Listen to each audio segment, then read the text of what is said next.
folks.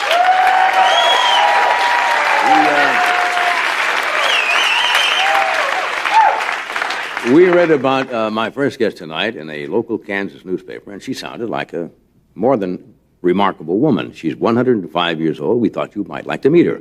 She's from Ellsworth, Kansas. Would you welcome, please, Mildred Holt. Mildred?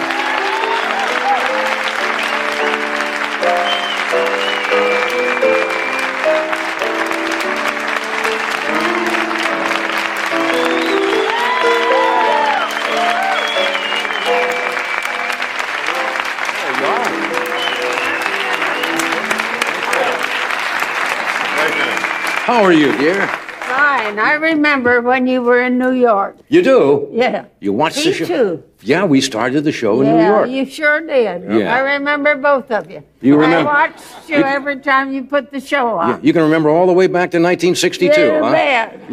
Now, tell me, so are you really... You don't look... Oh, come on, I don't know what somebody 105 is supposed to look like. You look better than I saw you then. Yeah.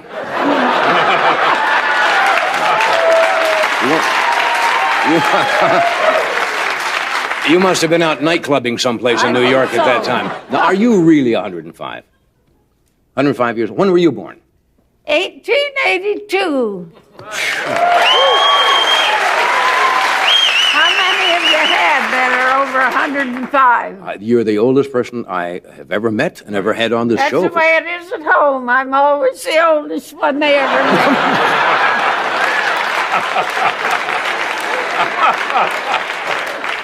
Somebody told me you wanted to ask me some questions. Is there... Well, I hear you've had, what, 3, 4 wives. Well, That's great. Really? Good for you. Oh, thank you. Thank you. Thank you, Mildred. I appreciate that because I don't know. I guess maybe I've just been unlucky in marriage or something. I know. And I just keep trying. I know when you were in New York. I know when he was in New York. Right. I know when you left New York. Right. Yeah. So my mind's still working a little bit. Oh, yeah, your mind is working fine. Yeah. You have any brothers? Were you born in Kansas? Brothers? No, you have brothers and sisters? They were 6 girls and 3 boys. Yeah. I was the youngest girl. You were? They've all died years ago. Yeah. I outlive them all. You I'm sure? too mean to die. Well, you're too mean to die. Well, you come from a big... I'm from Nebraska, you know. I know when you were in Nebraska. And you remember when I was in New York, too. Yeah. I remember the show you put on Nebraska. Oh, yeah, I had a show there, a local show in Yeah. Omaha and Lincoln. Now, And Nebraska's right next to Kansas. yeah, You can't say anything about Kansas tonight. No, Kansas, good state. Good state. I met a man at the hotel, and he said, "Where are you from?" I said, "Kansas." He said, "Oh, my goodness." That made me mad. Well, he's some... Definitely not a nice person to say that. I thought that was awful. Yeah. He forgets that Kansas produces more wheat than any state in the Union. Absolutely. That's right. That's where your bread comes from. Yes, the breadbasket of the country is in Kansas. Right. Did you know that most people... Of course, the trouble is they can't get any money for the wheat. She likes people closer to her in old age. She's talking to you. Well, Nebraska produces a lot of corn. Oh, I know they do. A lot of corn. And they just had a 7-inch rain Really? yesterday. Did they need it? Yeah, pretty dry? I don't think they needed it. Yeah. We don't need it either. When we left Wichita, all the streets were flooded. Yeah. Well, that's enough rain then for a while, right? What's the first thing you remember as a child? How far back do you really remember? Well, I remember our first automobile was 1914. And the first plane, I don't remember when the first plane came out. Must have been early 1900s, yeah. Uh-huh. Yeah. Did you ever fly in an airplane? Yes, you flew all out the here. time. Every time I get a chance. Yeah. I'd fly to Birmingham, Alabama, where my daughter lives, and 8 grandchildren. Now, how old's your daughter now? That one is 46. 46. What's My your... youngest one. I have a son that's 80, and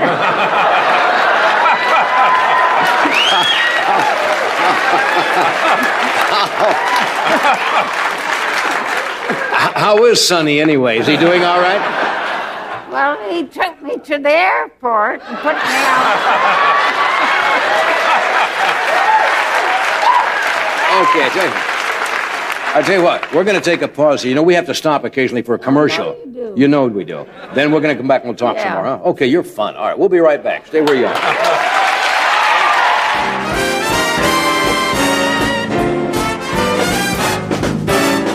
Okay, we're back now.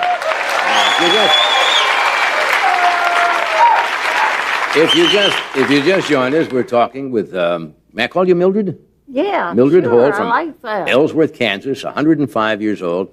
And we asked Mildred if she would like a little drink or a little water or something, and you said you'd like a highball. Now, that's Midwestern expression, That's for right. sure. That's a Midwestern expression. That's right. Do you have a little taste of, I wish you would. can I see what you drink? Sure. I'd like to have you drink most of it. Oh, yeah. Wow. You don't get it at home in Kansas. You don't get it? Is Kansas still Not dry? very often. Oh. They have wine and beer, and I don't like either one. Yeah. And I don't have this very often, just for a dinner party. So when you get out of states, it's You wacko. bet. Yeah. Yeah. You be staying here long, will you, Mildred? Act up when I get out. She knows a drinker when she sees one, too. Well, that's good. I think a little alcohol is good for the blood. I know it is. It's a blood thinner. They say a certain amount is good. So, Gives you a little pep. you betcha. You bet. What's an average day for you like? What time do you get up in the morning? I get up at 8. 8 o'clock. I eat my breakfast. I dress and then go eat my breakfast. Then I go shopping. Yeah. You And eat your I breakfast get- before you dress? No, I come down all dressed Oh, okay. every morning and eat my breakfast. Grapefruit, coffee, toast, sometimes eggs. Mm-hmm. And then I make out my list and go shopping and buy what I need, meat and potatoes and fruit and Booze. so on and so forth. You don't drive a car, do you? No, I had to quit 2 years ago and that broke my... They made you quit driving when you were 103? Yeah. Why you did know why? No. One car died on me. It just... it was worn out, and Yeah. I bought a Chevy with steering brakes and all that. I wasn't used to it. Yeah. I had my son-in-law in with me. We started out. Here was a stop sign. Yeah. Here was my car and one back of me. I threw the brake on, threw him up against the windshield. He said, "You're going to kill somebody or Yeah. yourself." Yeah, well, you had those new power brakes. Yeah, You power brakes. I took the car home, put a sign up for sale. Yeah. Good for you. Good for you. Yeah. Otherwise, I wouldn't be here today. Yeah.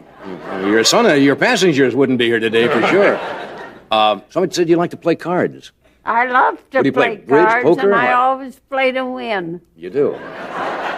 What do you play? Bridge, poker? I play bridge, pitch, and some penny ante. Yeah. But mostly bridge. I belong to a duplicate club, and they're all listening tonight. Are they really? Yeah. Well, good for them. Good for them. I think I'm shocking you. Do you watch television at all? All the time. Yeah. I watch 60 Minutes. That's good. As the world turns, but I get provoked with them. You get Too provoked? Much kissing. Too much and- kissing. Do you think there's too much sexual type of I things on do. television? Yeah. Yeah. I'm too old to like that. Well, what do you think about nudity in movies? They have motion pictures I now. don't like it. You don't care for it? No. Yeah. You wouldn't go to see a picture of her? No. Yeah. No. Okay. Well, What's...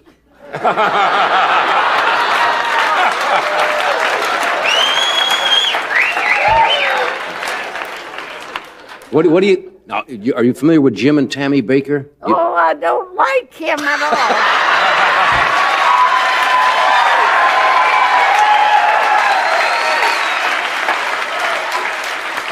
They ought to string him up. You ought to string him up, huh? Well, that's might be a little going overboard, but don't... How about the president? The President Reagan? I like President Reagan. Good. But since he's had so many nose operations, he's not quite as good as he was. Oh, you think because of too much surgery on his nose? I think his first 4 years were great. Of course, I am a Republican. Oh, you are, huh? Who was the first candidate you ever voted for? Do you remember? Theodore, let's see, the first one is Teddy Roosevelt. Teddy Roosevelt. And he was a marvelous He was a good president. He went to Spain and won the war in a month. That's right. Yeah, well, I had a boyfriend, 16, 18, that was going to go, and I thought, oh my, how terrible. But it was all over in a month. Yeah. Was that the fellow you married? No, I married William Holt from West Virginia, and he's a spinning age of President Wilson, but much better looking. Is that right? Yeah. Now, your husband's Really, the two of them look just alike. Yeah. Your husband's not still living, is he? No, he died 22 years ago. Yeah. And I've battled my life ever since. Did you ever think of remarrying? No. Well, you thought it was all right Never for... had a chance. Never had a chance. Well, you thought it was all right for me to get remarried? Oh, it is, because you're young. Yeah. I'm old. Well, you're a remarkable old person. If there's You any... never had anyone so old. No.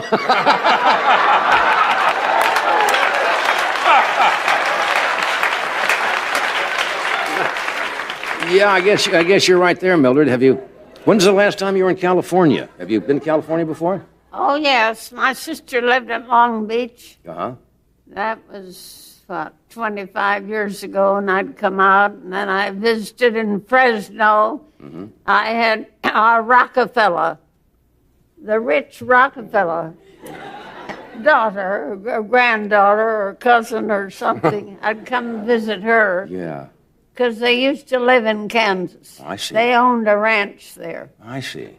Then I visited San Francisco once, a PEO convention. Yeah. Maybe you have PEOs here tonight. Is that the Elks you're talking? That's a great organization that put girls through college. Oh, I wasn't familiar with that. Well, you're a remarkable lady, and it's nice to have you out here with us. Thank you. And Are you going to watch our show occasionally from time to time? Am. And I watched it until I decided I better go to bed at 10 o'clock. Oh. Get my rest. Get your rest. Well, it's nice having you out here, Mildred. Are you going to stay a few days in California? Going to Kansas tomorrow. Going to Kansas tomorrow. Well, you take this with you. But thank you for being with us. You're a lovely lady. You stay right there. We'll be back in a moment.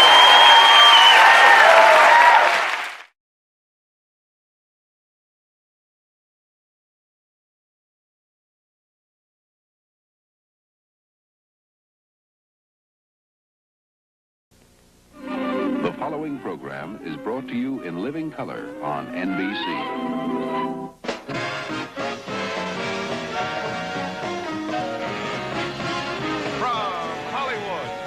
The Tonight Show, starring Johnny Carson. This is Ed McMahon along with Doc Severinsen and the NBC Orchestra inviting you to join Johnny and his guests, Joan Rivers, Earl Holliman, John Kuttner, Terrazini, and special guest, Mitzi Gaynor. And now, here's Johnny.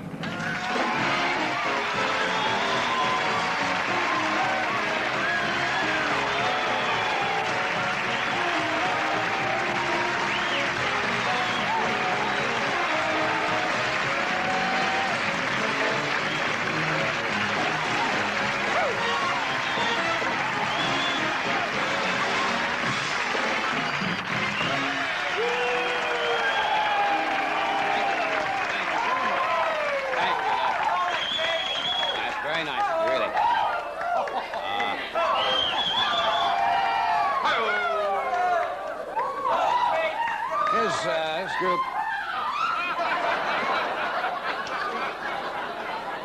This group is higher than a kite. They've been... Wow, now let's simmer down, folks. I don't know. Wow. You've been going to some of your old places, I think, or something. You sound good. You are, I don't know how many of you noticed tonight, but this group here in the studio is seeing in person the last show of 10 years of The Tonight Show.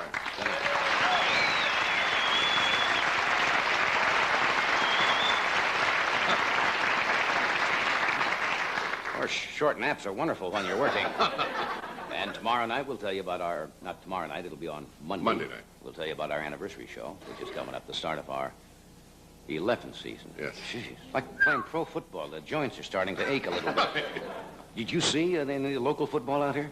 No. Football season, you know, is on national television already, but the Tarzana Tomcats, Oh, I missed them. no, opened their season here. It's kind of a strange football team. They forfeited the first game because they went into a huddle Sunday, and they haven't come out yet.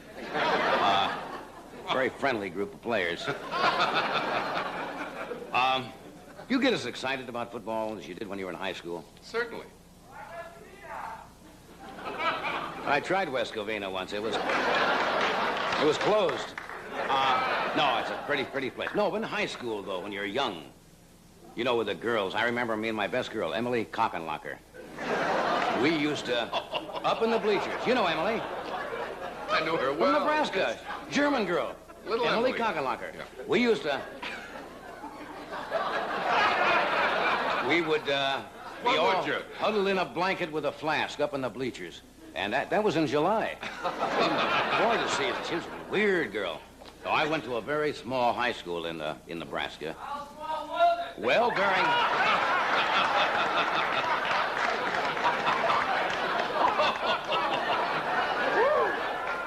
This guy's been watching the show too long. We got 40 million straight people. When I say straight people, I mean like straight men. I don't mean...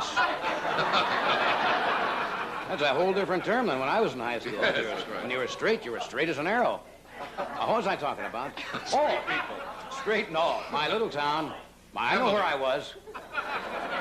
We had a high school that was so small that during halftime, one guy came out and formed a picture of the United States. One guy. That's small. Oh, that was a small thing. Anyway, what else happened today?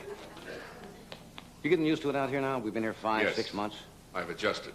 Acclimatized. Hollywood churches are a little bit different, and don't write in. This is not an anti-religious remark. It's just, sermons are a little different out here. The priest said the other day, and so God rapped unto Moses. You heard that? Yeah, what a weird thing. I know. McGovern was on Fairfax Avenue yesterday here in Los Angeles. It's the predominantly Jewish section in that part of Los Angeles. And he's trying, you know, to really get with it. But it just doesn't come off. The people spot it right away. Some little girl said, would you like me to give you a knish? He said, yeah, but easy, just on the cheek. He said, I'm married.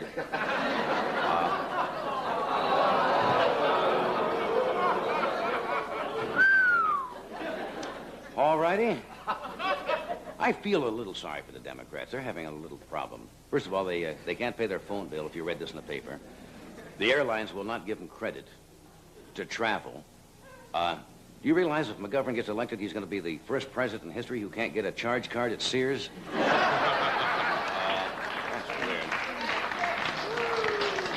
weird. You know, he's now flying student standby? Embarrassing when you're out campaigning. Schreiber is trying hard, but he just can't seem to get down there with the common folk. You notice that? For example, yesterday in Harlem, he suggested they have a poor people's march on Acapulco. Maybe over there. We were talking about Ed's book last night, briefly. Ed's got a new book out. And I just mentioned that because it has to do with what I'm talking about. The Better Business Bureau is cracking down on certain, not your stuff. Please. Oh, no. Why must you bring them up in the same sentence?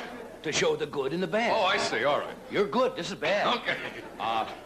They were cracking down on certain weight-reducing methods that are being used in certain parts of the country.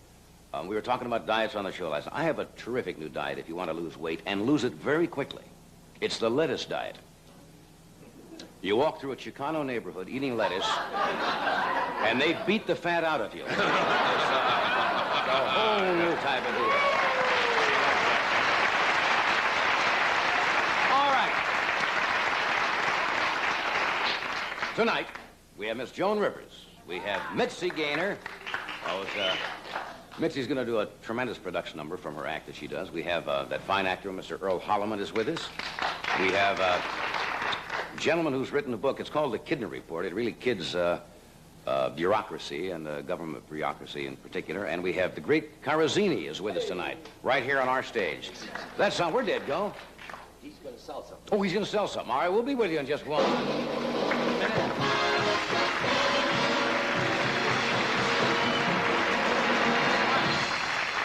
Thank you. We'll be right back after a word from Ed and one of our sponsors. Now, slide takers of the world, if you have a favorite color slide, you can have beautiful color prints made from it. Prints you can carry around with you or send to someone you love. Just take your color slide to a photo dealer where you'll see this sign and order as many prints as you want. When you get your prints, look on the back to see if they were made on Kodak paper. If so, you know a fine quality paper was used. So have prints made from your favorite slides by Kodak or your independent photo finisher.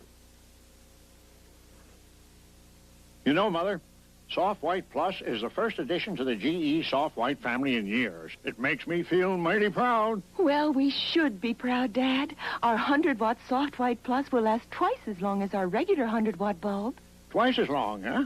That means he doesn't have to be changed as often. Father, we're on TV. GE Soft White Plus with exclusive power coil filament. Lasts twice as long as our regular 100-watt bulb.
Hi there.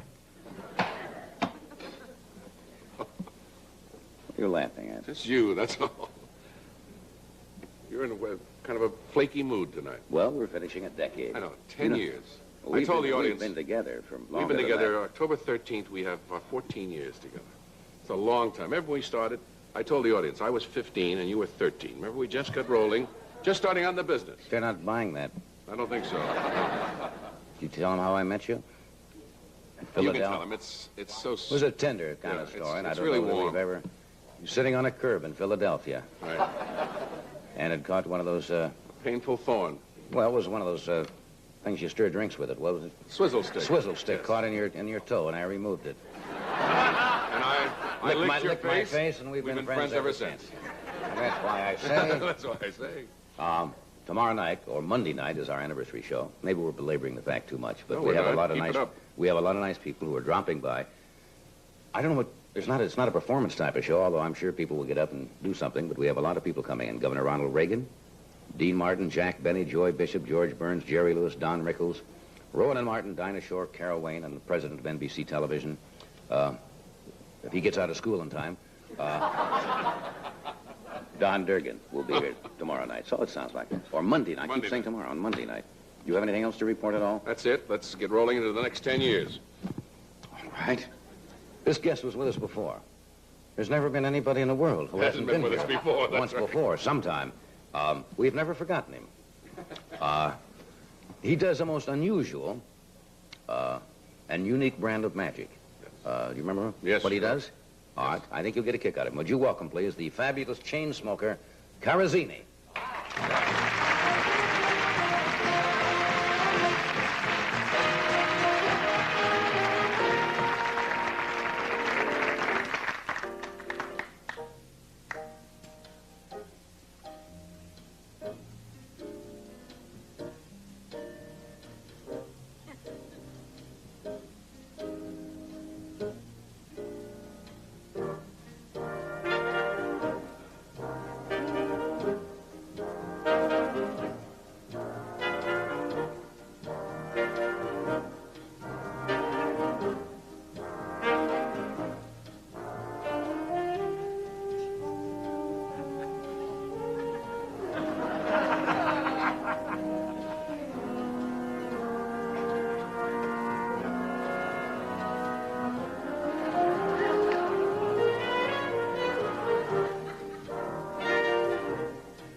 We'll return with our guest right after we pause for this message.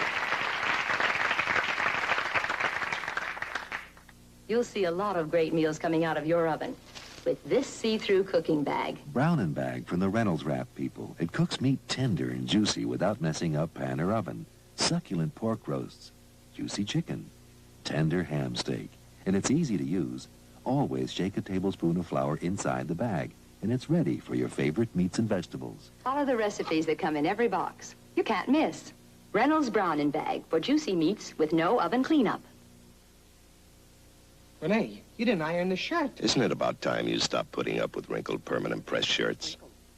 Dishes on the bottom. Stop struggling with dishwashers that are hard to load. And stop fumbling with refrigerators that need defrosting. Then stop in at your participating Whirlpool dealer displaying this sign. You'll get a good deal on a dishwasher, refrigerator, washer, and dryer, as well as an electric range, all of which can make your life a little easier.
We are back.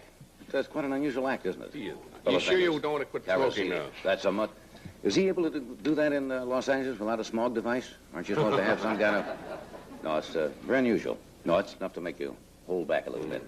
Joni Rivers is with us tonight. She opens on Tuesday for a week at the Westbury Music Fair in Long Island. That's in New York, of course.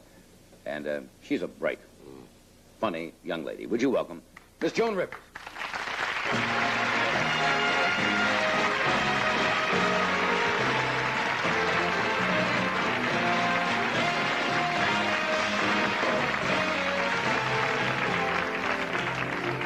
Right? That often?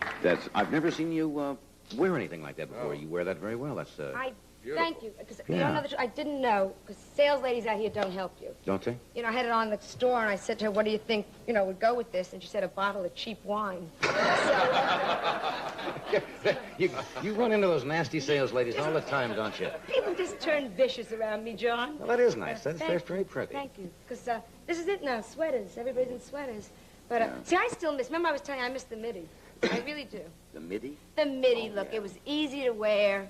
Came to there, you only had to shave that far up. It was just, and then, unfortunately, hot pants came in. I looked like a gorilla in sweat socks. But, you just shave every other season that way and wait for them to go up and down. Or put little bows on. Do you like to shop when you go? That's you like to shop? It's very attractive in Latin America that way. What? Most women love to shop. Do you like, or do you just run into trouble all the time? I haven't got time to shop. No. When I do shop, it's like the A&P or something. Right. And then that's not really like fun. You're pushing a kid who's eating the cookies before you bought them, and you're crazy. That's. I like to shop if I had time, because when you do have time, like I bought this, you can really pull yourself together, and I'm trying desperately. I don't understand that you don't like the way you look. Come on, I was going to have silicone shots put in, and that's, why not? Why not? If you're going to have bust line, you might as well have it while you're alive, After you're dead, who cares? You had a good figure, so your grave looks like that. Forget it. Nobody cares. Nobody cares. No. Are you really conscious, you think, of that whole syndrome about the... Well, yes, John. Because look what counts. I mean, Raquel Welch, ba-boom, and that's it. And, see, but I didn't have silicone, because my father's a doctor, and he told me silicone travels. Did you know this? You mean it can shift? Yes, and that's how you can spot an old showgirl. One breast and one hip. It's a whole... Is that... I didn't know that. Yes. That man is a doctor. That man is a doctor. If you're over 40, you go, that's it, $3,000. Yes, you have to be very careful. Would you ever go to something like that? Would you ever, have something like that done? Anything. Really? Anything. Oh. I don't even care if he's not a doctor. If he just went to Tijuana for a week. I will try anything. Why not? I was an ugly kid. I'm trying to make up for it. Were you self-conscious when you were small? Well, see, you're very cute, so you probably were a very cute child. Oh, come on, cute. Oh, come on. You probably were very cute. Well. Yes. You know. Kind of cute. Little dimply, right? But I was a mess. Were you a bad news child? Bad news. People would look in the carriage and they'd say, oh, what a beautiful baby, and they'd spot me and they'd go, carriage. I mean, they just... My parents never told me the facts of life. They didn't think I'd have to use them. I mean, that's a mess. That's a mess. That's an ugly baby. That's an ugly baby. Ugly baby. Right? I was fat. Were you fat? Oh, my dear. I was my own buddy at camp. I mean, it was just... To walk, I needed trainer wheels. I mean, it was just like a, I can't believe that. I can't believe that. They'd go for a ride. They'd take me in the U-Haul lift. I mean, there was no... No, they didn't. All right. I have pictures. I hope so. All right. 8x30s. We're going to take a break here. Sure. Then we'll come back and we'll tell some more of these truthful tales. Yes. Here's Ed with a guest who has a complaint about the show. You're kidding. Yes. Well, that's right, John. This is Tiger 6. Now, he's been our guest before. But just a few minutes ago, Tiger told me he simply doesn't understand why we always talk about Alpo beef. Why not tell people about his favorite, Alpo chicken? All right, Tiger, there's your Alpo chicken and chicken parts. You know, dogs love Alpo chicken. You know why? One reason probably is that Alpo isn't chicken flavored or little chicken and a lot of something else. Alpo chicken is chicken clear through, plus all the vitamins and minerals for complete nutrition. So the next time you're shopping, pick up some cans of Alpo chicken. And by the way, this is a big week for all dogs of America. It's the 45th Annual National Dog Week. A good time to stop and realize how much your dog means to you, how much love, loyalty, and just plain fun he gives you. So this week, give your dog something in return. Make this the week you introduce him to Alpo chicken. Happy eating and a big National Dog Week. Salute to all you dogs from Alpo.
we're back. Thank you, guys. Oh, yeah. Gee, they are swell fellows. We're talking with Joni Rivers. We have Earl Holliman with us tonight. Mitzi Gaynor, Ray Carasini already has done his thing. And John Kidner, who's written a book on bureaucracy that's very amusing. We got on a kick the other night. We had Frank Buxton on, who wrote the old, we got into the nostalgia thing. And everybody started talking about when they were kids. It seems to be the season or the year now for nostalgia. Do you remember the first date or the first boy's name you were ever out with? When I say date, I don't mean just casual. I mean in a, like, he went, you're kidding. Oh, well, you know, I was a late bloomer. That's right. You told me you didn't date early. Start, John. You I'm know sorry, this. I No, didn't mean to you hurt a person only too often, you know, then you stop coming on the show. But that's, no, I remember very, very, very sadly, John. Yes. Because I was living right next door to the girl who was the popular girl around. There's always one in every high school who's a stunner. High school. Grade school? Heidi Abramowitz. Who? Heidi Abramowitz. Heidi Abramowitz. My dear girl had knicker marks on her legs at 10. I can't tell you. She had underwear that said welcome written across it. No days of the week. No, Just hello, guys. It was... No, but, you know, and the guy... Because certain girls have... If you're going to have sex appeal, you're going to have it from the start. I guess She was so. pinned so often. She was the first American to have acupuncture. It just... That's a lot of pins. Yes. Heidi Abramowitz. And I used to sit... Our kitchen was right... You could see their front door. Oh, next door yet? Yeah, oh, that's why I was very hurt that you mentioned this. Because I remember sitting with my mother, and, you know, my mother would say, it's all right, she's going to have to pay the piper, right? At 14, the piper was paying Heidi. I mean, there was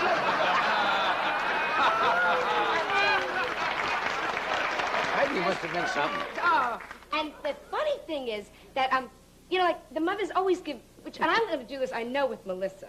My mother That's right. You've got to go through all this now with a daughter of your own, don't you? And what do you say? You say that my mother said to me, all right, so she's going out and you're not, but she's not getting respect, right? With everything else she was getting, she didn't care. Didn't care.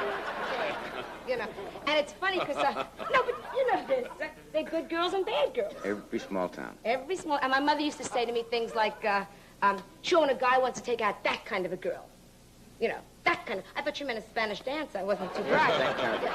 But when it comes to marriage, a man is not looking for that. He's looking for a girl he's looking for a woman who will cook for him and sew for him and get up every Sunday morning and go to the temple and or church of his choice, check one, you know. When it comes to marriage, a man does not want to come home after a difficult day to find a sexy, nude broad stretched out in a waterbed. Yes, he does. Don't let Mother con you. Of course he do. Oh, what else? Killed me. And she married immediately out of school. Heidi. They always say that kind of, like a bum doesn't get married, right? You always hear these stories. Heidi had, yeah. You know, Heidi got married, and as she was walking down the aisle, sailors were going like, hello, Heidi, you know. Married a man of the cloth. Owned 14 department stores. You didn't see that coming. Oh, yes, I saw that coming. No, Thought it was Myron Cohen's brother for a minute. He admitted. I didn't know that. No, but you know what hurt me? Because my mother would always say, like, your time is coming. You know what I'm saying? Did she push you at all? Push me? Well, how could she? My mother, I would have a date, God bless her. She used to dress up as the maid. She would try anything. You know, don't stay out late, remember your key. My key had rust on it. You know, whoever came to the house my mother tried with, Avon lady, she tried to get something going. Anything rang the bell. Desperate mother. Desperate. Because she keeps saying my time is coming. All I know is I had a hot flash this morning. If my time is coming, you better hurry. I have an hour left. When is it coming? I'm getting so old. See, a man... Oh, yes, I am. You worry about that? Worry? Oh, come on. Oh, come on. See, a man, you're first hitting your prime. You know this. I'm in my prime. Starting to get into your prime. Starting. Is that true? Oh, you know it, yes. Come on. A man is the most dangerous and exotic. I would say from about 35 on. Yes. No question about it. Yeah. Yes. Whoopee whoopee. Yes. A woman. That's an orange. Right? Unfortunately for me, I get up, I look in the mirror, it's all wrinkles. I keep saying, thank God, wrinkles don't hurt. I mean, what do you got nothing left? Nobody cares. I bought a waterbed for sex. I told you that. Egg is stocked with trout. I mean, it's just I told you that 4 times in the show. I still laugh. I know. You're the only one. But that's, Aren't you glad, though, you don't? Well, I'm glad I didn't have, in a way, I have a boy, all boys. Yes. And in a way, I would be terrible if I had a daughter nowadays, because I'd be overly protective, being a man and knowing what boys are thinking about at that age when they go out. That's true. Yes. See, every father who's got a 16, 17, 18-year-old daughter remembers when he was 17 or 18. And every guy who comes to the door is, you know, is dangerous. Yes. You know what he's going to try. I don't know. I wish. But that's... Wishing won't make it so. You know, when it comes to the door, the A&P guy, where do you want these, ma'am? Ma'am? In the bedroom, Sonny. Where do you... No, I worry very much with Melissa. Well, you've got quite a few years yet before she will get Yes, to that age. I hope so. Kids date young now, though. I mean, in some grammar schools, they have them going to dances when they're 10 and 11 and Which so is forth. Crazy. Too young. Trying to pair them off. Don't you think that's a little young? Oh, I think it's ridiculous. You know. Yeah, really. And maybe because even I started late. I mean, I had such a hard time that I feel sorry. Melissa's going to have to go through that. I used to get obscene phone calls and say, hang on, let me get a cigarette. I mean, you just... You were desperate. Desperate, John, desperate. I hung around the altar so long, I was ordained. Didn't you know that? I have 6 more. You're crazy. You're telling me. But you're going to work the Valley, you're going to work, not the Valley Music Fair, you're going to work Westbury, New York. Westbury, yeah. We're going to play when we're back there in November. Oh, they'll go crazy if you... We're back with the show November the 13th, I think it is. Or 20th, the week of the 20th, I think we play. You are out so there. wonderful. Can I... I love to you ever work seen around. him before? Oh, sure, he's been out to see me. I took my parents came to Las Vegas to see me, right, and the only one they wanted to see was you. The only one, and you were so great. I take pride. That They're sounds nice people. funny, but you know, like, I was delighted because you were so nice to them. They were nice people. We'll have to do this? All right, we'll take a brief pause, and then we'll be back. Right here. Next week is National Bake a Chicken Week, folks. And look what Shake and Bake and the National Broiler Council have for you. A free baking pan made of sturdy aluminum, just right for baking chicken. Chicken's economical and nutritious, and especially delicious when you fix it with Shake and Bake. Now, to get your free baking pan, just send the tops from 5 inner envelopes of Shake and Bake and the price mark from any chicken purchase. Send them to Shake and Bake Offer, Post Office Box 3, Bradley, Illinois, 60915. So hurry and Shake and Bake a chicken tonight. You know, right now is the time to think about painting your house, the inside and the outside, with Lucite from DuPont. Because right now, participating dealers are having a Lucite Penny Saver sale. You can save a pile of pennies on every gallon of Lucite wall paint or Lucite house paint. That's a good deal on a great paint. So look in the yellow pages for the Lucite retailer near you. The Lucite Penny Saver sale is going on right now.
One of the busiest gals in the entertainment business is Mitzi Gaynor. She travels and works all the time, and we're always delighted when she can be with us.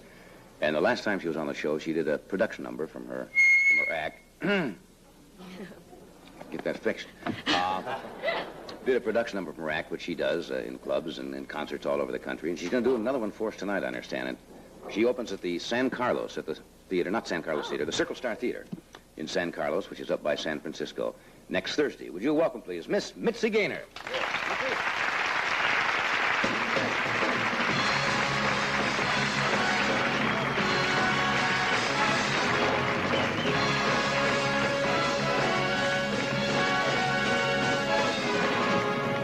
Every woman just respect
sweet Lord.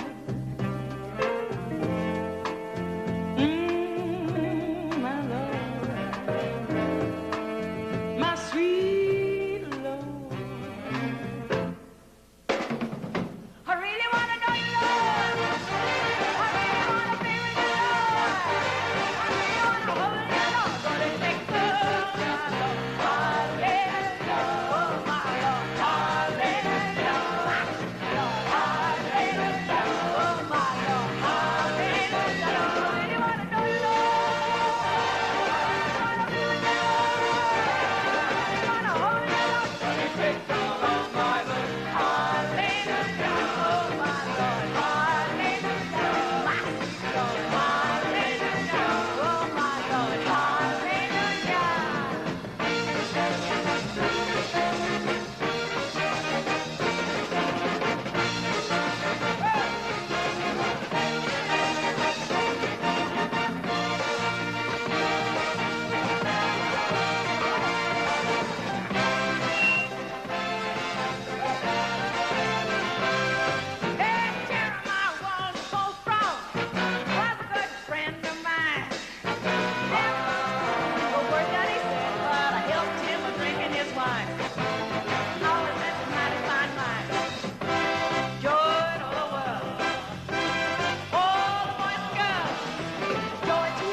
On water. Put your hand in the hand of the man who comes on sea. Take a look at yourself, sure that you'll see others differently. Put your hand in the hand of the man from Galilee. Every time I look at you, the holy book starts to tremble. When I read about the part where the carpenter cleansed our temple.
Thank you, Mitzi.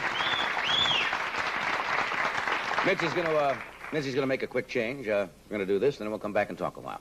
Stay with us. Zoop, ba, doo, doo, doo, pop.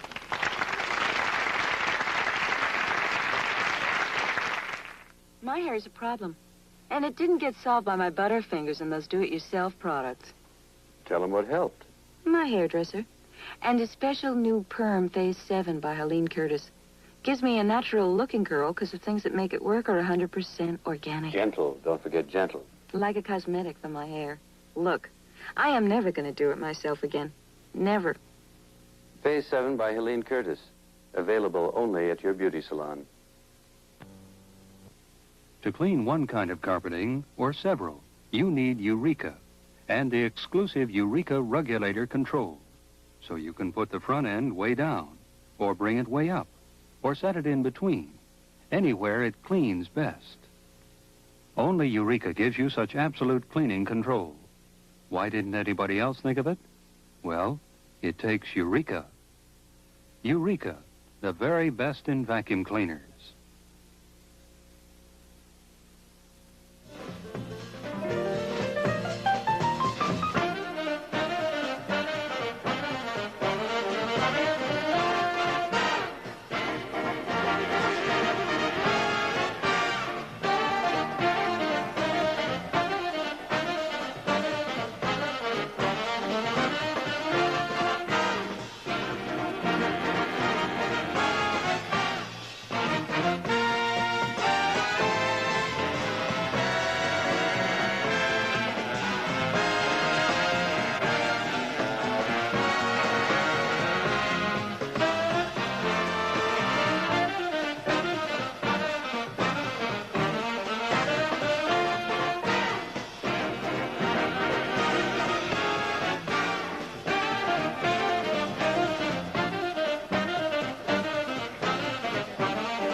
Mitzi change already?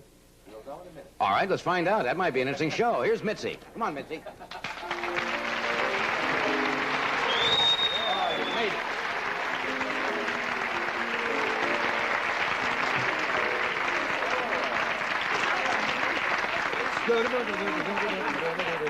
Oh, skinny kid. The golf was good. How's everybody else? Did you get your breath back? It always amazes me when dancer and you sing and you dance and you finish a number and all of a sudden you can sit and talk. If I did that for 30 seconds, I would be in the intensive care at Cedars about a week and a half. Well, that's a whole lifetime But you're thing, used to you that, know, aren't really you? used to all that running around like a maniac type lady. Yeah, that's And you know, we had 2 minutes to change. I guess it was almost 2 minutes. Yeah. I could write a letter to my mother and have a cup of coffee. Isn't it true? Because backstage, the best show's backstage. Do you have people help you? Oh, my dear, I have all kinds of arms and legs are flying over the back. And, Oh. you thought I was on me. We should televise the change some night. That, I'd like to do A that. little backstage glimpse, folks, of show business. Really good stuff, Making the huh? changes. Do you, outside of dancing, do anything to keep yourself in? I jog.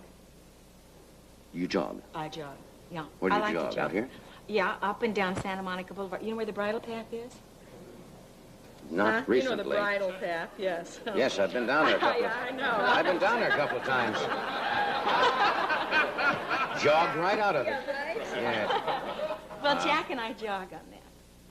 Well, aren't there a lot of people around? Well, no, the cars go by and stuff, and I put on like a bikini. And, well, listen, anybody out there jog? A lot of people? Yeah, yeah. Well, you know, when you get those you're going to start? You gonna start? When you get those sweatsuits on and stuff like that, it all kind of hangs out when you run. But if you jog in something that really kind of shows your figure, and you're going to have to run in front of people, all of a sudden you start running like this, and you've already got it made for You kind yourself. of hold everything Sure, firm and like tight. ladies don't wear girdles anymore, I don't think. Do they? No. Don't look at me. I haven't tested the others. Don't women wear girdles anymore? I don't think very many women do. I want because- to Okay. find out something. We don't want to embarrass anybody. We're not going to take any pictures men, of you just ladies in the ladies, right? audience. Just jog, no men. Just applaud if you wear girdles. See? And now the ladies. it's very few. Very few. That's not going to make the girdle manufacturers very happy. Just what I was thinking. They're You're going to get say, letters. Yeah, right away. You're going to get letters. We'll have to come on for equal time, I think. Right. I'm in the girdle. Something Do like you that. realize what this is done for my wife? Jogging is good, though, I guess. Didn't you used to? You do the Royal Canadian. the Lithuanian Air Force. No, Royal Canadian Air Force. Royal Canadian, I thought. There's jogging in that, but in place jogging. Yeah, We don't that's get very moved. hard. Yeah. My husband broke one of the muscles in his leg when he was jogging. It was New Year's Eve. That might have had a little fun. Yes, Never it was jog on on New Year's Santa Eve. Monica Boulevard. Right. But it's funny, I run along in this bikini and a pair of glasses, and I put a sweatband around here, you know, like Yeah. Will Chamberlain, and a pair of socks and a pair of tennis shoes, right? And my husband has the outfit and so on and so forth, and I always start out ahead of him. I don't know why, but he said, and it's really funny, he said that somebody said, do you jog? He said, yes, I jog. He said, and don't people say anything when you drive down this, when they're driving down the street? And I said, well, I don't know. Jack, what do you think? And Jack said, they always say, who is that fat old man chasing that cute girl? But nobody Yeah, he stops to said- help, do they? No rescue. No rescue is in sight. Yeah. That keeps you... We were talking to Joni a moment ago about... Joan's got a marvelous figure. Yeah, she does. And a great She figure does. for She clothes. kids herself, Really. but come on. No, Come on. Come on, let's hear it for Joan Figure. Take it up, baby. Too late. No, Good figure for clothes. Yes, she does. Sure, that means nothing. That means 31, 31, 31. That's a figure, you know. And she was talking about worried about, you know, getting old and so forth. I've known you over a number of years. You always look young. You have one of those faces. You do. Oh, you do too. Hurt, you know. Oh, come on now. I didn't bring it up just so I do. Boom, diddy, boom, diddy, boom, boom, boom. No, really. Bum diddy, bum Yeah. No, but you do. Oh, I think it's attitude. Really? I really do. I think. Think young is to... Well, I never want to think about being kind of like middle-aged or old or something like that. Because we ain't never going to do that ever, as long as we live. But I think your attitude is terribly important, and I always go into every job like it's practically the first job I've ever done. I really do. My experience I have in my, in my sack, in my bag, but it's not. Like every night you have a whole different audience. That's right. And I watch your show as many, many times as I possibly can, and you never do the same show twice. God, I hope not. Oh, you'd go crazy, wouldn't you? Yes, you'd go bananas right here. So you must think young, Joan. Yes, I Think tried. attitude. But you got a baby, a little tiny baby. Yes. How old is your baby? 19. No. I really went for that. No. Yes, you did. You I walked really right think into that. young. I blow bubble gum. My own way. Little things like that. Did you start out to be a dancer? You wanted to be a ballerina? I wanted to be a ballet dancer. Ballet? Oh, yeah, I really did. I studied Classical, ballet for a I mean? Oh, yes, with the hair part in the middle and the bun in the back. Yes. Is it true, and I read this once, I think I brought up in the show before, certain doctors say that very young girls should not start ballet training before a certain age. That's And you true. see a lot of these little 5- and 6-year-old girls trying to do these certain maneuvers, and they're not, the bones or the legs are Right. not developed to do them. Is that true? Yeah, most definitely. I think that children in nursery school can go to a dancing teacher for fun and relaxation and... Give them a certain amount of poise and grace. Yes, and mommy, look at me and the dress, and daddy, look what I can do. But if I don't think that the teacher, and there are a lot of teachers who do this because the parents force them into this. Right, Joni? Yes. Sally Klutz is on toe. Why isn't my kid on toe? And the baby's not ready for it, But the So, limbs are not They're developed for just, the that. bones are not, and then that's where you see sometimes dancers with really bad feet and bad legs, bad calves. Yeah. Because, Started they've too been- early? Started too early, and they didn't, all of my dancing teachers taught me that after you do a set of exercises, the bar, and so on, that you must stretch out the muscles that you've cramped. Right. And lots of times people don't do that. I'm glad we brought that up because you see all these dancing classes where they try to get youngsters and they get them into something that's too advanced for them, too Yeah, early. and it's like a little leaguey kind of thing, because Not there's the competition. more going on with the mamas and the knitting in the back than there is really with the kids, and it's hard to keep a kid's attention too. Yep. Yeah, I'm glad you stopped by. Now, I know you got to run and you're going to be up at San Carlos. Brought my list. Circling around. I and didn't then- have a hat this time. Really? San Carlos? And then San where? Carlos, October the 5th to the 8th. Then the Latin Casino. And the Latin Casino, October 16th through the 29th. And then the Valley Music. Oh, you're going Back to be here? there.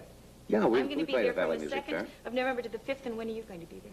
October 27th, 28th, and 29th. Well, we're going to be there, aren't we, huh? Well, we certainly hope so. Thank you, Miss. Start jogging.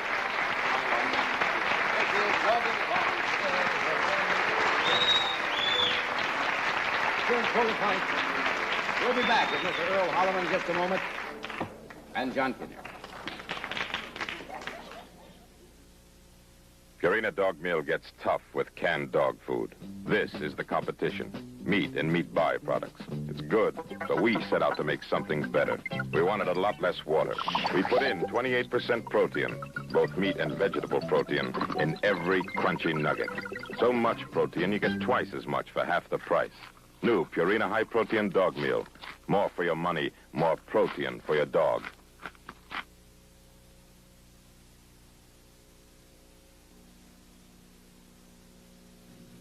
Look, there's really one important difference between new Totem man-size sandwich bags and baggy sandwich bags. And it's very simple. This sandwich that doesn't fit easily into the baggy bag does fit easily into the Totem bag. We think you'll appreciate the difference and buy Totem instead of baggies. New Totem man-size sandwich bags. A little easier, but it means a lot.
Travel arrangements provided by United Airlines, the one airline that can say your land is our land.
My next guest.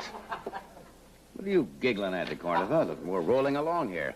He's been with us before. He's appeared in over 25 motion pictures, and at one time or another, I think Earl Holliman's probably been on almost every major dramatic television show. His most recent film is the Disney production of Big Enough. He normally does not do talk shows at all. I think he does them against his will. But he's a charming guy. Would you welcome Earl Holliman?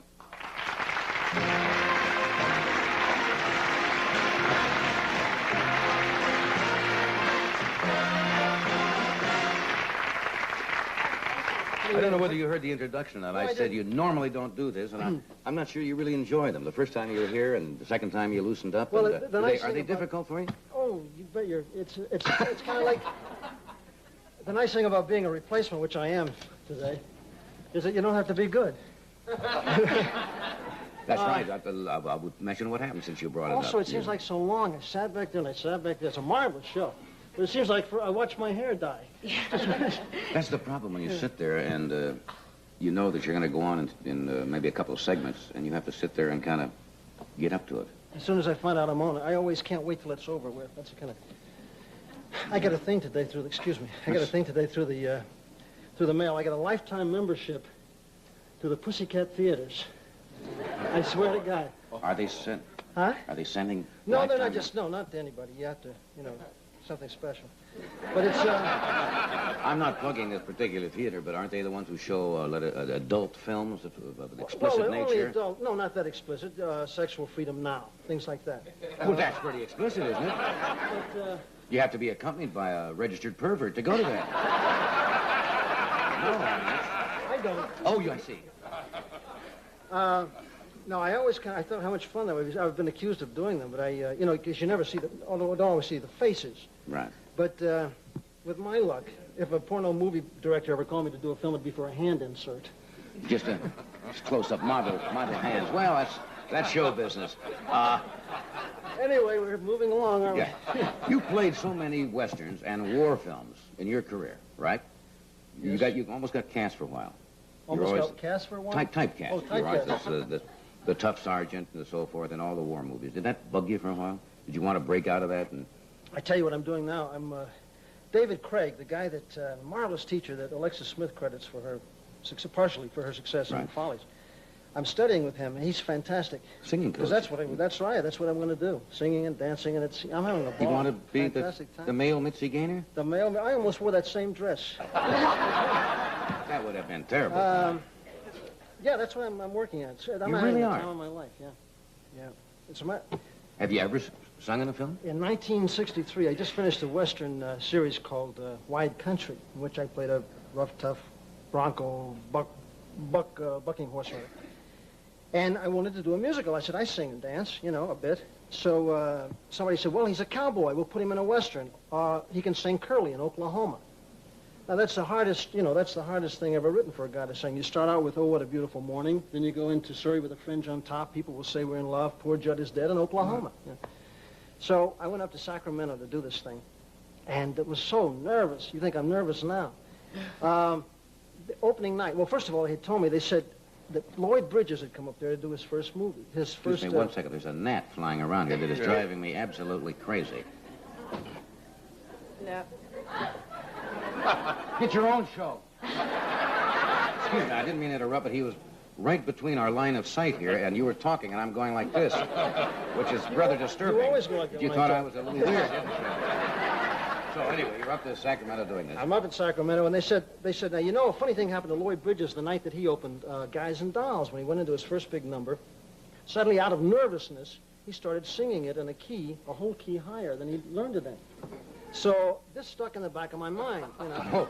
Well, opening night, I had said to him, I have a great idea. I said, you know, it's Curly, let's come in on a horse. I'll come in and riding a beautiful horse. Make you you know, feel more because the first thing that happens, you know, is Curly a cappella starts singing, oh, what a beautiful morning. Yeah. Well, they play the overture opening night. They play the overture, and the conductor goes da da da da da da da da da, and suddenly the spot comes on, and here I am up on a hillside, on the back of this beautiful, beautiful Appaloosa. Must be 20 hands high. Beautiful thing. So I'm supposed to sing, there's a bright golden haze on the meadow, and I get that far, and I think, oh, my God, I'm in the wrong key. So, I mean, what do? Well, I stopped. I'd say giddy up.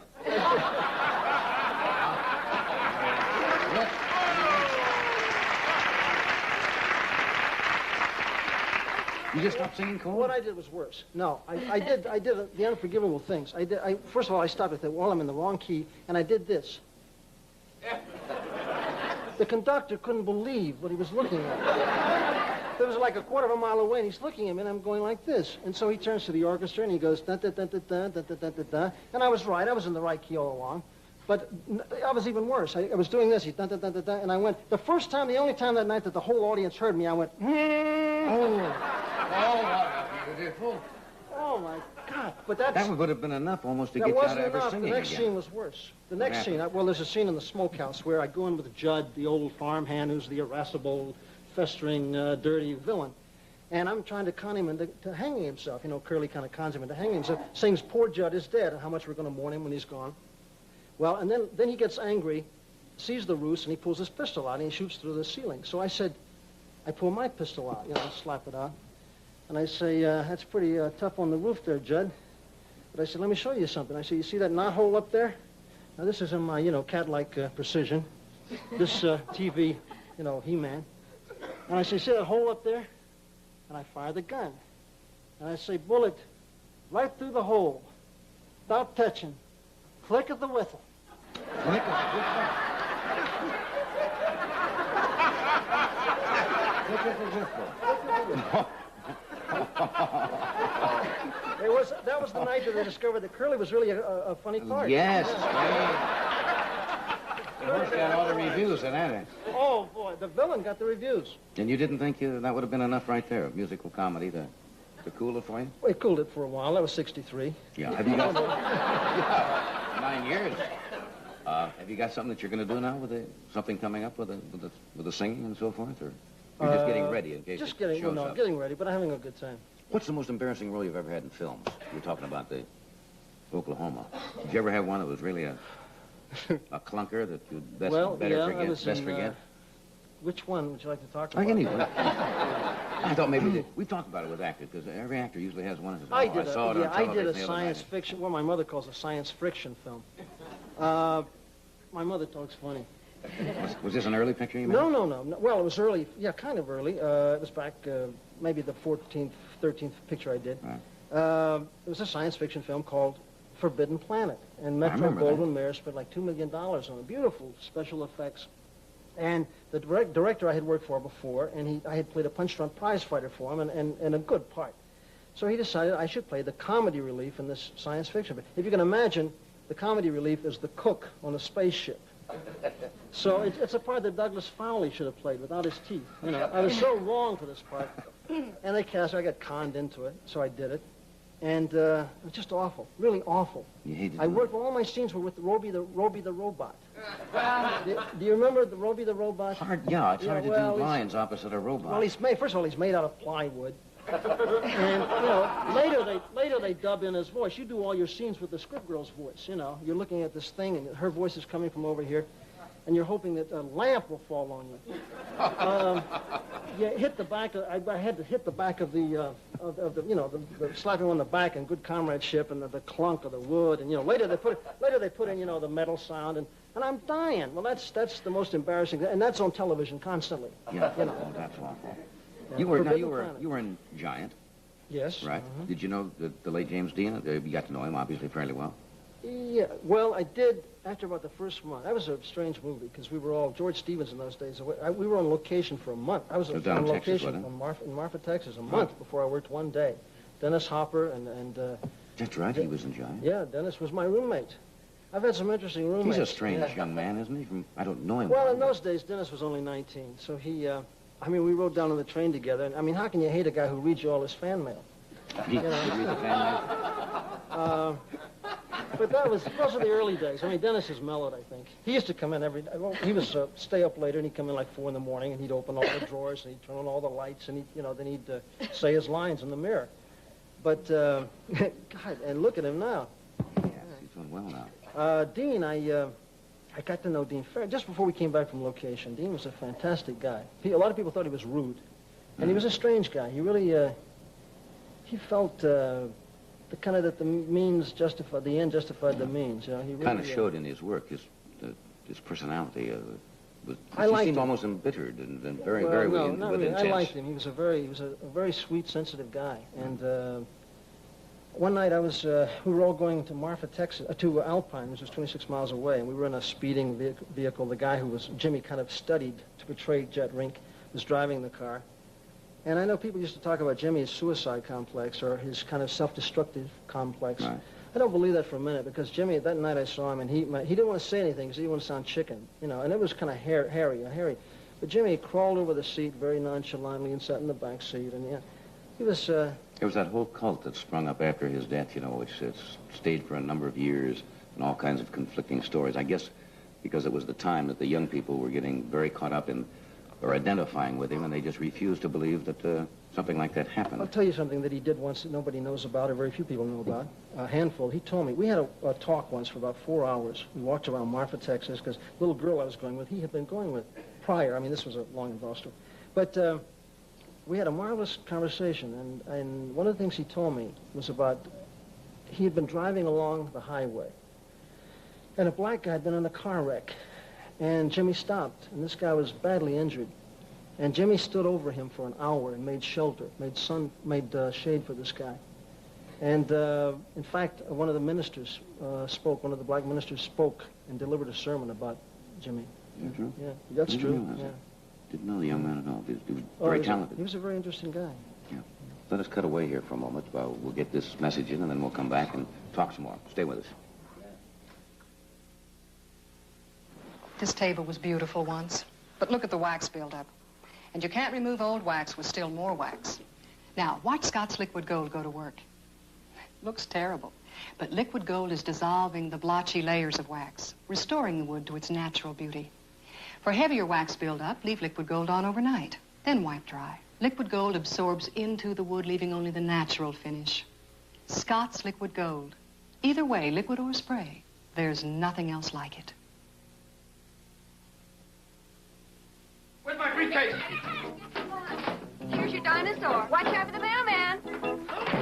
If it's going to be one of those days and caffeine bothers you, don't add to your problems. Try Sanka brand decaffeinated coffee. It's 97% caffeine-free.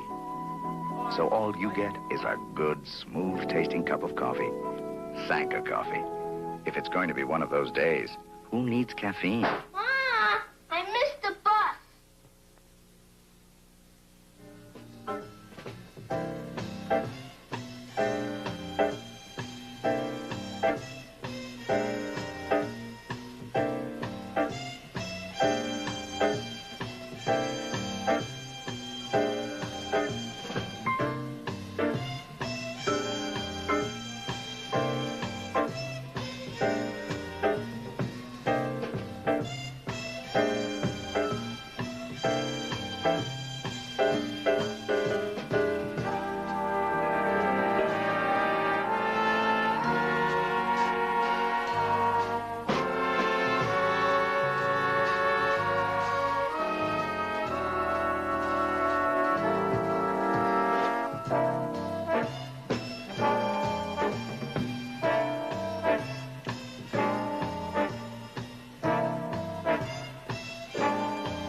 Here's an interesting book called The Kidney Report, written by a gentleman who's been a long-time government bureaucrat, and kind of gives the inside look at the bureaucracy that runs our country. It's called, as I said, The Kidney Report.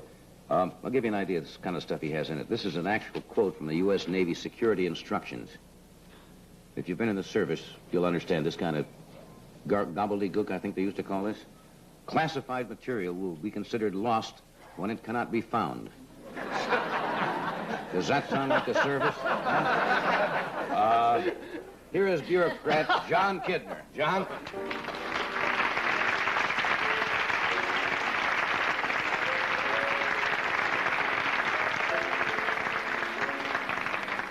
Everybody who was ever in the service remembers things like that. The Navy instruction thing I just read, I don't know if you heard it or not. Yes, there are lots of these. Thank goodness. People easily confused. Things like this need to be pointed out. Yeah, I remember in the service, I was in the Navy, but the Army did it too. If you would ever get into a government-owned vehicle, they had a little plate, usually fastened to the glove compartment. It would say, vehicle, automobile. And then they would say, passengers for. Right. It was just incredible. They had identified this was a car. One each OD. One each OD, right. Why? How long, why did you write this? I suppose because you've been involved in this so long that you thought it needed a little clarifying, or... Well, not really. I retired from the Air Force some time ago, and after this I made a study of the number of people in government to the number of people not in government. That actually work for the United States government in some capacity? Who are employed because the government buys goods and services. Right. And in 1967, this was about 10 to 1, 10 not working to the one that was. This went down later on to about 8 to 1, then 7 to 1. Well, I thought this was significant, so I extrapolated this line down until it crossed the everybody line. And on the 13th of November, 1982, everybody in the United States is going to work for the federal government. If the graph keeps going in that direction, Absolutely. And we have enough people trying to mess up the system, but I'm a bunch of strangers there. I don't know how it's done. And so I wrote this Kidner report. Exactly what is bureaucracy? How would you define it? Well, it's a system, the old bureaucratic system, the old BS. Right, the old bureaucratic system, right.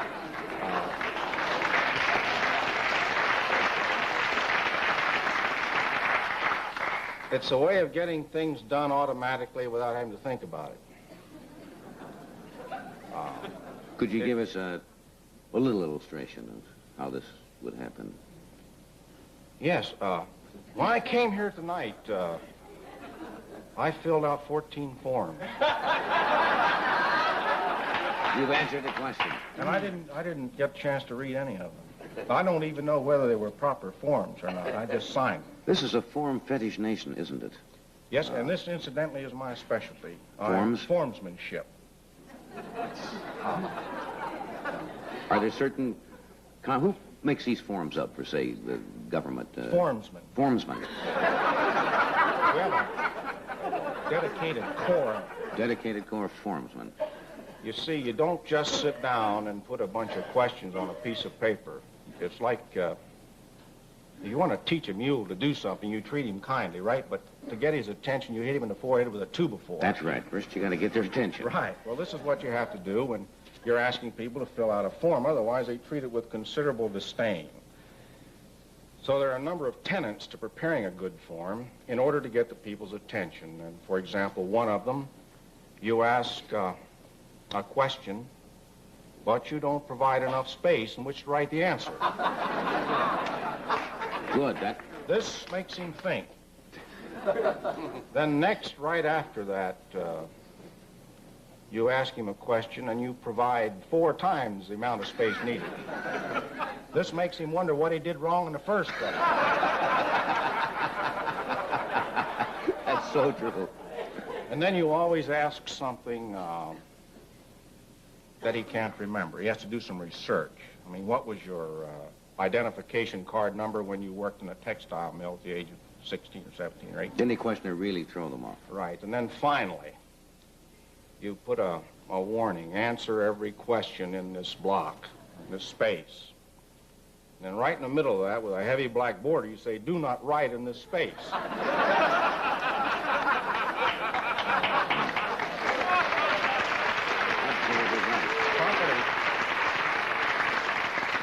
So you see, there's a lot more to it. It's just not sitting down and making out a form. This takes a lot of depth and insight into this. Absolutely. Good, we'll follow up on this.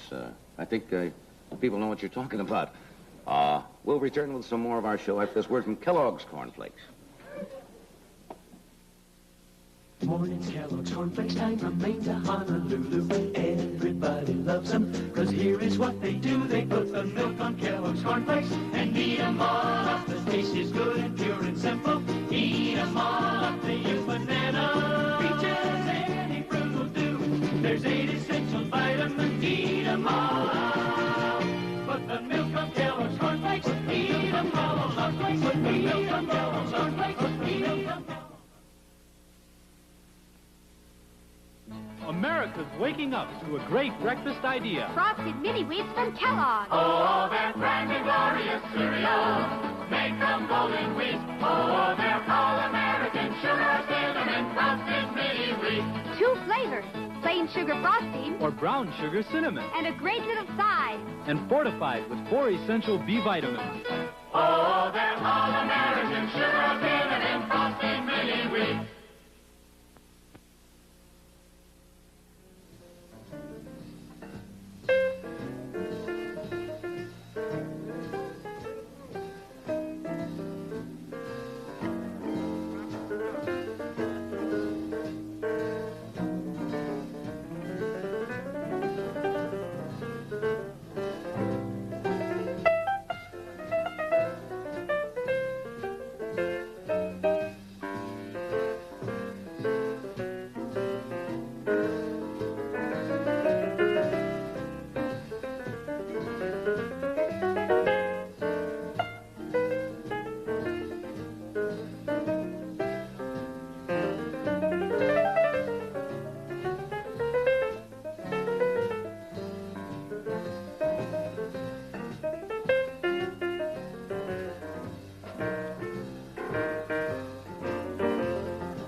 We're talking with John Kidner, who has a very satirical book out about bureaucracy. I just opened a page here at random.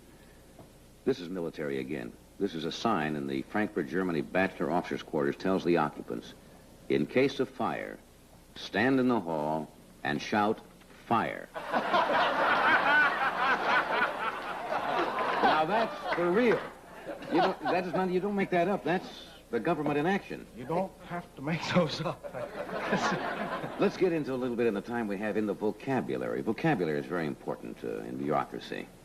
It's the most important single factor because it avoids short reports. I just need to point out, look what happened to Julius Caesar. When the Senate asked this gentleman, Caesar, how's everything going in Gaul? Right. He sent back a 3-word report, Veni Vidi Vici. I came, I saw, I conquered. Shortly after that, the Senate stabbed him, right? That's right. So that was the end of short reports. Ever since then, there have been no short reports in the military. Even the Department of Agriculture did 29,000 words on the price of cabbage seed. This guy's safe, secure. He doesn't have to even worry about acupuncture. 29,000 words on cabbage seed. Precisely. Now, in making this protective vocabulary, the protection comes in because it makes everything sound important. And this is very, because nothing in government, nothing in bureaucracy is unimportant. Mm-hmm. And you've got to bring this out, otherwise people get the idea that there's some frivolity in it, and it's not true. You use, first of all, the 3-ply weight factor. For example, most people would say, I have an idea. I would... That's too succinct, huh? I would say I have a standard balanced concept. Standard balanced concept. That's the 3-ply weight factor. And this added to an honor guard phrase can take a most insignificant thing and just plunge it into complete obscurity. For example, the thing is to get yourself in a position where you can make a committed uninvolvement. Or an uninvolved commitment. A commitment, either way.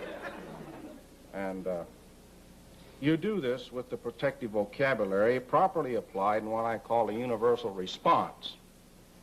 This is an answer to any question, and it takes on meaning in the context of the question.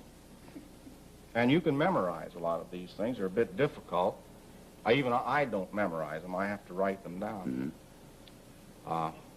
I remember one time I was chaired a committee, and it was a hot August afternoon, and we had a 3-martini luncheon, and the air conditioner went out. And this guy spoke in a soothing voice, you know.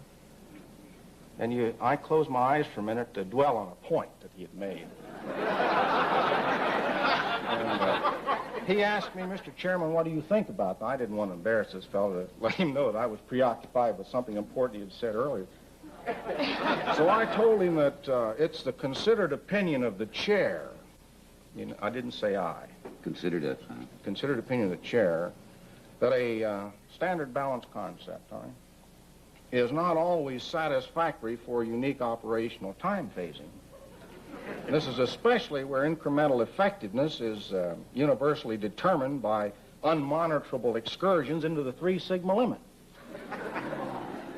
Now, this man was absolutely convinced that I was on his side.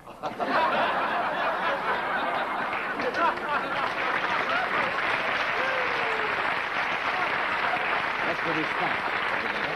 That's the universal response made up primarily of 3-ply word factors. That's a base word which you modify with adjectives or whatever. Yes, and I keep 3 columns of these. Any one word can be mixed with any other word and added to the third one. It doesn't matter. The relative correlative factor or something like that. You've got it right now. That goes with those forms I filled out when Absolutely right. We have to take a quick break. We're going to come right back. Unrelated.